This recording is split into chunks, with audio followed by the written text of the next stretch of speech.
भगदड़ हुई जिसमें कई लोगों की मौत हुई, उस पर क्या कहना चाहेंगे आप? मैंने पहले भी कहा, दुखद घटना है। ये इंतजाम सरकार को देखना चाहिए था।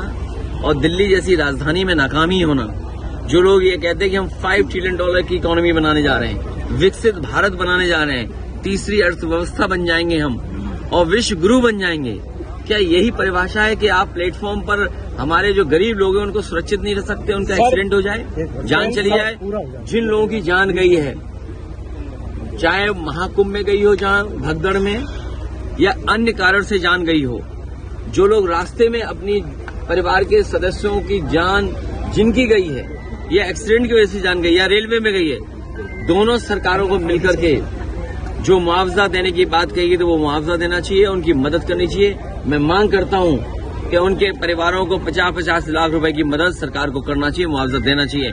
और मुआवजा, क्योंकि धार्मिक कार्यक्रम में सब लोग गए थे, बड़ी श्रद्धा के साथ गए थे, और आपने कार्ड देकर के बुलाया था। कभी भी कुंभ के आयोजन में कार्ड नहीं दिया जाता था, किसी को बुलावा नहीं दिया जाता था, लोग स्वयं जाते थे। और फिर सबसे बड़ी बात है, ये भारतीय जनता पार्टी वाले इतने ज्ञानी हैं, महाज्ञानी हैं, कि हर चीज जो बोल देते हैं वो प्रूव करते हैं। 144 साल का जो गिनती है वो हमें नहीं समझ में आ रही है।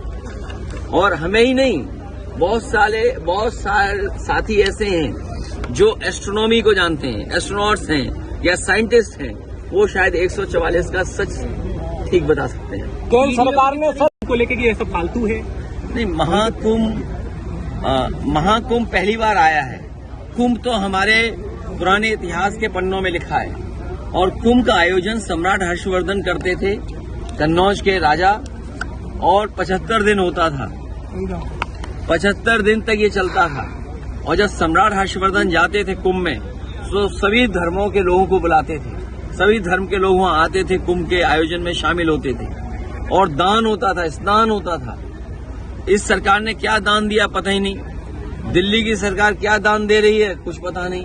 हम तो मांग करेंगे कि अकबर का किला, जो बिल्कुल संगम नोज पर है, वहां पर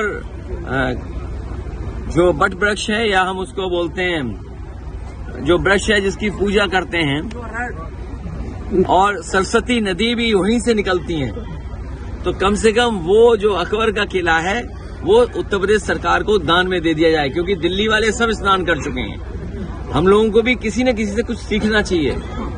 इस बार हम लोगों ने महाकुंभ में जो सीखा है वो वस्त्र पहन करके स्नान करना चाहिए, यही सीखा है। भैया, कल डिप्टी सीएम किसान गरीब मजदूर के लिए कुछ नहीं, केवल कर्जा किसान के हिस्से में आ रहा है। सर क्या कहोगे? कर्जा नहीं आ रहा है, किसान का कर्जा बढ़ा दिया है। 5 लाख किसान पहले कम कर्जा लेता था, अब ज्यादा कर्जा ले ले। पहले कम फांसी लगाता था, अब ज्यादा फांसी लगा ले।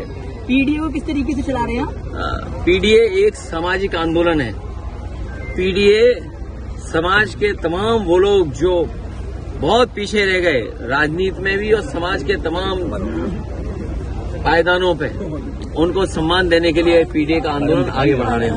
एक सबसे बड़ी बात सर, उन्होंने कहा, हम लोगों ने जब पूछा गठबंधन को लेकर, आपने अलग किया दिल्ली में, तो वो कह रहे थे हमारी वोट प्रतिशत बढ़ा है दिल्ली में, हम अकेले लड़ेंगे, हम आगे तैयारी। देखिए, कौन अकेले लड़ेगा, कौन साथ लड़ेगा, इंडिया गठबंधन रहेगा नंबर 1।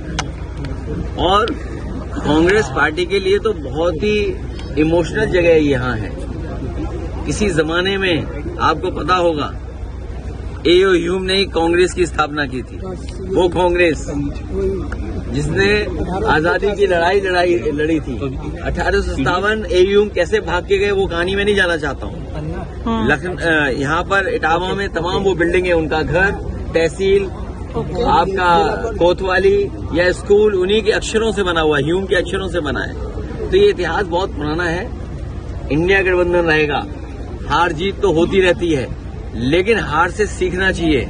इसलिए जो इंडिया गठबंधन का रुतबा बना था, हवा बनी थी, हरियाणा, महाराष्ट्र और दिल्ली के बाद थोड़ा बहुत रफ्तार कम हुई है, लेकिन उत्तर प्रदेश का जब चुनाव होगा तब तक आते आते रफ्तार इंडिया गठबंधन की बहुत बढ़ जाएगी। 27 में इंडिया गठबंधन के साथ ही चुनाव लड़ेंगे। समाजवादी पार्टी और इंडिया गठबंधन को साथ लेकर चलेगी। डिप्टी सीएम का ये भी कहना है कि